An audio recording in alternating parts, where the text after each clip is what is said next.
So hello to all the nursing student. इस video में हम ये देखेंगे कि हम अपनी बुक्स को कैसे इफेक्टिवली पढ़ सकें। तो अगर मैं कोई प्राइवेट कॉलेज की स्टूडेंट हूँ और मैं अभी अपने फर्स्ट ईयर या थर्ड ईयर या फिर सेकेंड ईयर की स्टूडेंट हूँ, तो मेरा मोस्ट कॉमन क्वेश्चन होता है कि मैं किसी बुक को प्रिपेयर कैसे करूँ। ठीक है, मुझे कंपटीशन में अगर मुझे बुक को फाइट करना है किसी चीज़ के लिए, तो मैं बुक से प्रिपेयर कैसे करूँगी। तो सबसे पहले आपने क्या देखना है, आपने 5 स्टेप फॉलो करने हैं। ये 5 स्टेप बहुत इजी है, जो हम एज अ स्टूडेंट, मैंने अभी ये 5 स्टेप फॉलो करे थे, आप भी ये 5 स्टेप फॉलो करिए। नहीं, अगर आपको कुछ डिफिकल्टी आ रही है तो 5 स्टेप को आप अपने तरीके से मोल्ड डाउन करिए, लेकिन आपको चलना इसी प्रोसेस से, इसी सीरीज से चलना है। सबसे पहले आपको क्या करना है, आपने देखना है कि करंटली आपका टॉपिक क्या चल रहा है, मतलब आपका टीचर कौन सा लेक्चर दे रहा है। अगर वो आपको एमआई के ऊपर लेक्चर दे रहा है तो ये टॉपिक किससे रिलेटेड हुआ, कार्डियोवैस्कुलर सिस्टम से। तो सबसे पहले आपने क्या करना है, कार्डियोवैस्कुलर जितना पढ़ाया हुआ है, जितना टीचर ने पढ़ाया हुआ है, आप उसको गो थ्रू करिए। आप एमएसएन की बुक निकालिए, उससे पढ़िए। आप एमएसएन की बुक से लिपिंग कॉर्ड से पढ़िए, उसमें से भी समझ में नहीं आ रहा, डिफिकल्टी हो रही है, ऑनलाइन वीडियोस निकालिए, उससे पढ़िए। ठीक है, पढ़ने के बाद आपने ये पहला आपने खुद से उसको पढ़ना है। सेकेंड स्टेप में क्या करना है, आपने बहुत जल्दी एकदम क्विक रिव्यू करके अपना अनाटमी और फिजियोलॉजी वाले पार्ट को कंप्लीट करना है। ये वाला स्टेप जो होगा वो बहुत ज्यादा क्विक होगा as compare to step number 5, जिसमें हमने अपना एमएसएन पढ़ा था। क्यों? क्योंकि हमने जो स्टेप नंबर 2 है, जिसमें हम अनाटमी और फिजियोलॉजी पढ़ेंगे, वो हमने ऑलरेडी बीएससी फर्स्ट ईयर में पढ़ लिया था। अगर हमने कोई चीज बीएससी फर्स्ट ईयर में पढ़ी है, अगर हम दोबारा से उसे सेकेंड ईयर में पढ़ेंगे तो वो मुझे इतना डिफिकल्ट नहीं लगेगा, मैं बहुत जल्दी उसका रिविजन करूंगी। ठीक है, लेकिन उसमें भी अनाटमी और फिजियोलॉजी में कुछ ऐसे पॉइंट्स होंगे जो मुझे नहीं याद होते होंगे, जैसे मैं बार बार उन्हें भूल जाती होंगी। वो पॉइंट्स क्या हो सकते हैं, सपोज वो हार्ट का रेस्टिंग पोटेंशियल हो सकता है, वो एचटी एलिवेशन का टाइम हो सकता है, वो हो सकता है इलेक्ट्रोलाइट इम्बैलेंस के बारे में हो सकता है, वो हो सकता है पोटेशियम का जो उसका लेवल है उसके बारे में हो सकता है, सीरम लेवल के बारे में। तो मुझे क्या करना है, अब इन पॉइंट्स को मैं जो भूल रही हूँ, स्टेप नंबर 3 में मुझे सिर्फ इन्हीं पॉइंट्स को नोट डाउन करना है कि पोटेशियम का नॉर्मल लेवल कितना है सीरम में। और ये नोट्स को मुझे एक अलग से लिखना है, अलग वाली बुक बनानी है जो पर्टिकुलर नोट्स के लिए डेडिकेटेड होती है।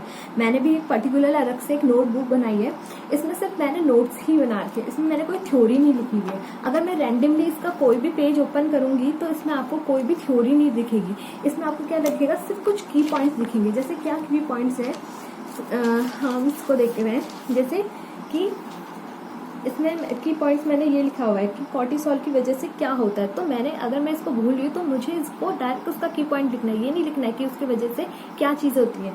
जस्ट मैंने पर्टिकुलर की पॉइंट लिख दिया है, तो इसकी वजह से मुझे इजीली जो इसके पीछे का कंसेप्ट है वो रिकॉल हो जाएगा। तो मुझे क्या करना है, सिर्फ ये पर्टिकुलर की पॉइंट्स ही लिखने हैं, पूरी की पूरी थ्योरी नहीं लिखनी है, क्योंकि ये पूरी की पूरी थ्योरी ऑलरेडी आपकी बुक्स में क्या होती है, लिखी हुई होती है। तो मेरे पास थर्ड पॉइंट में क्या बन जाएगा, पूरी नोट्स की एक अलग से बुक बन जाएगी। कभी भी आपको ये नोट्स को अपने रेगुलर कॉलेज के नोट्स या फिर अपने ट्यूशन के नोट्स से उनको कभी भी उसके साथ मिक्स नहीं करना है, क्योंकि ये ऐसा नोट्स होगा जो आपको क्विक रिवीजन में हेल्प आउट करेगा।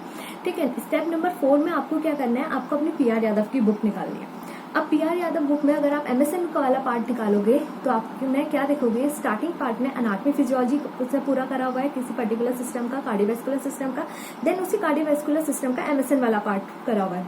तो आपने उस पूरे वाले पार्ट को एक ही बार में गो थ्रू करना है, और जो उसके आंसर्स हैं, आंसर्स को आपने मार्क करना है। बट आंसर को आप कभी भी बुक में मार्क नहीं करेंगे, कभी भी बुक में उसको ब्लैक या ब्लू पेन टिक्स के से कभी भी टिक नहीं करेंगे। आपको उसके लिए एक सेपरेट पेज लेना है, पेज में आप मार्क करिए कि हाँ, आंसर क्वेश्चन नंबर 2 का आंसर बी है, क्वेश्चन नंबर 3 का मुझे आया नहीं है तो आप क्वेश्चन लगा के वहां पे छोड़ देना। क्वेश्चन नंबर 4 में अगर आपको डाउट है तो आप ऑप्शन लिखिए कि ए और बी में मुझे डाउट है।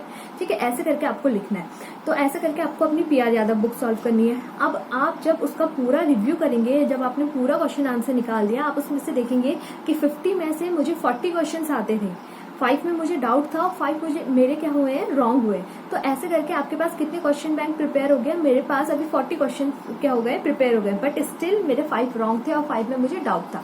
तो अब आपने अपनी वही वाली नोट्स वाली किताब निकालनी है, उसी नोट्स वाली किताब में ही आपको लिखना है कि 5 वाला उसमें लिखना है कि मेरे क्यों वो वाले क्वेश्चंस क्यों गलत थे, उसका लिखना है कि हार्ट का रेस्टिंग पोटेंशियल इतना है, 40 है, 60 है, आपको वो पर्टिकुलर चीज उसमें क्या करनी है, उसमें मेंशन करनी है। ठीक है, ऐसे करके के आपको करना है। तो ऐसे करते देखते देखते आपके पास ये पूरी नोट्स की कॉपी जो हो जाएगी, प्रिपेयर हो जाएगी। मैंने भी अपनी एक नोट्स की कॉपी प्रिपेयर करी हुई है।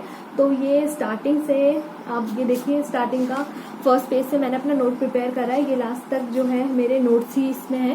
तो ऐसे करके आपको एक नोट्स की कॉपी प्रिपेयर करनी है, जिससे आपको अपनी स्टडी करने में बहुत ज़्यादा हेल्पफुल होगा और इसकी वजह से मेरा जो रिवीजन होगा वो बहुत ज़्यादा जल्दी होगा as compare to other students, और इसकी वजह से मेरे बेस जो होंगे और ज़्यादा स्ट्रांग होंगे और मुझे अपने टारगेट को अचीव करने में बहुत ज़्यादा कम टाइम लगेगा। क्यों? क्योंकि मैंने अपना मैक्सिमम टाइम कब स्पेंड कर दिया, जब मैं अपने कॉलेज ड्यूरेशन पे थी। तो आप ज़्यादा से ज़्यादा ये कोशिश करिए कि अपने कॉलेज ड्यूरेशन को ज़्यादा यूटिलाइजेशन करिए। क्यों? अगर हम कॉलेज ड्यूरेशन को सबसे ज़्यादा यूटिलाइज करेंगे, उस टाइम पे हम सही से अपने कंसेप्ट वगैरह क्लियर कर लेंगे, तो जब से ही हम अपने कॉलेज से पास आउट होंगे, हम इजिली किसी एग्जाम के लिए प्रिपेयर हो चुके होंगे।